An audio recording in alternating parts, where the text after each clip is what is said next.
Olá, caros amigos, sejam muito bem-vindos de volta ao nosso canal Viver em Portugal é Mara, que criamos para divulgar para as pessoas que gostam de viajar as belezas de Portugal e dar informações interessantes sobre o país.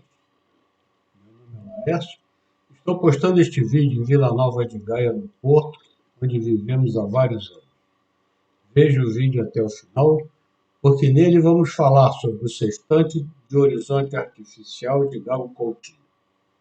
Ajude o nosso canal a crescer, se inscrevendo nele e deixando o seu gostei, para o YouTube saber que o conteúdo é bom.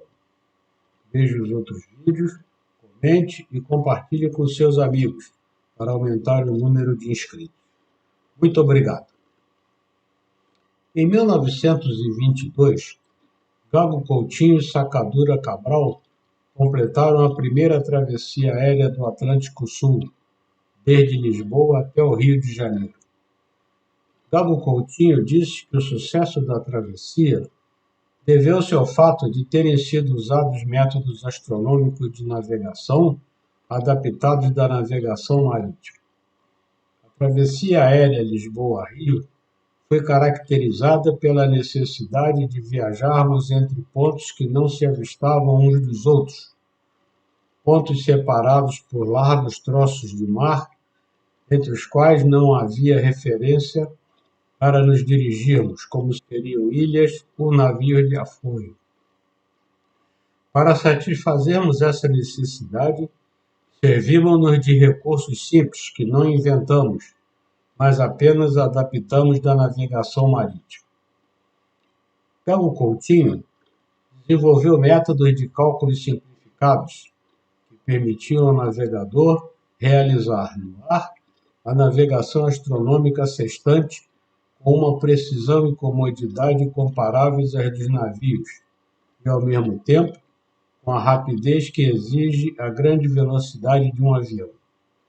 Além dos métodos de navegação astronômica desenvolvidos, foram também concebidos e desenvolvidos dois instrumentos inovadores: o corretor de rumos e o sextante de horizonte artificial. A determinação do efeito do vento, conhecido como deriva, era fundamental para melhorar o rigor da posição estimada. Para resolver esse problema, Galo Coutinho e Sacadura Cabral conceberam um instrumento, o corretor de rumos, que permitia calcular de uma forma expedita a deriva provocada pelo vento. Além disso, o corretor de rumos servia igualmente para determinar a direção para a qual deveria apontar a aeronave, de modo a seguir na direção desejada. O sextante é um instrumento utilizado para medir a distância angular entre dois objetos, por exemplo, entre um astro e a linha do horizonte, como acontece na navegação marítima, mas que não pode ser usado na navegação aérea, dada a dificuldade em observar a linha do horizonte a altitudes elevadas. O instrumento a empregar na navegação aérea tem que ser um sextante que permita observar, indiferentemente, um horizonte de mar ou horizonte artificial. Galo Coutinho desenvolveu o sextante de horizonte artificial, permitindo-lhe, deste modo, observar a altura de um astro nas situações o horizonte de mar não era visível, por exemplo, em caso de má visibilidade ou de altitude elevada da aeronave.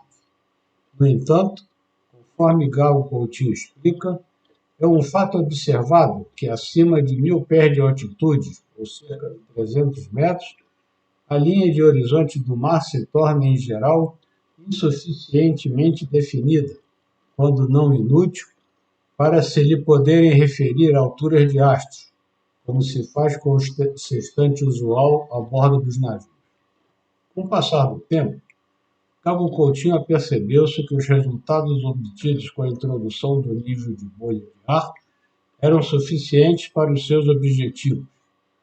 Todavia, esse método não se revelou o mais adequado, pelo que recorreu à utilização de um princípio que considerava muito mais simples, que consistia na colocação de um espelho adicional na retaguarda do espelho horizontal do sextante, para que a imagem do nível de bolha pudesse ser visualizada pelo observador.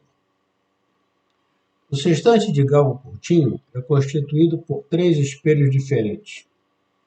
O espelho grande, que redireciona as imagens dos astros ao observar.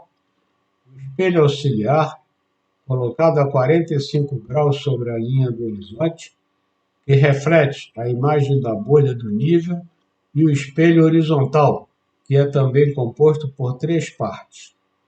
Uma parte limpa, que permite a observação do horizonte de mar, quando houver, como no sextante normal. Um espelho ao centro, que recebe a imagem refletida do astro. E do lado direito, uma fenda transparente em forma de T invertido, pela qual é observada a imagem da bolha de ar. Tal como no sextante comum, é através de um furo que se observa o astro refletido no espelho horizontal e a bolha de nível, que vai refletida pelo espelho auxiliar, dando origem ao horizonte artificial. Para comprovar a utilidade e precisão do instrumento, era necessário realizar testes em ambientes com condições semelhantes àquelas em que iria ser utilizado na realidade. Inicialmente, Gabo Coutinho começou por realizar experiências em terra e em navios. E só mais tarde, em 1920, para complementar essas experiências preliminares, é que iniciou os testes em aviões e hidroaviões.